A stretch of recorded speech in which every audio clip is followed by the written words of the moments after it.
Ofir. Okay. Sure. 3 weeks ago. He showed me around the towns that he was responsible for. And I just want to echo what was said by Doron, his brother, today.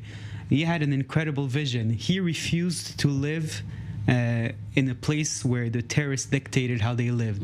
And so he wanted to create community centers. He wanted to create life. Student activities, there's actually a college there. And so he had student activities.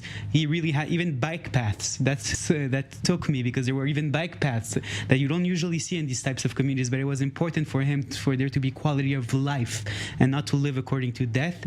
And he also had a vision for peace. And me and him weren't in the same political side, right? But first of all, he had a lot of vision of peace for internally within Israel. He worked with everyone from both sides. Exactly. But also when it comes to peace with the people from Gaza, he didn't have any illusions about Hamas, right? He knew who they were.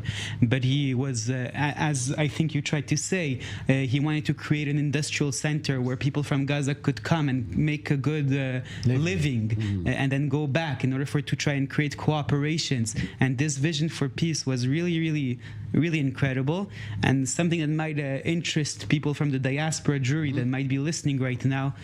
He was hoping to retire from public service in the next few years, I think in another 5 years, he said. Exactly. And to dedicate his life to education of the Jewish diaspora, Zionist education for the Jewish diaspora.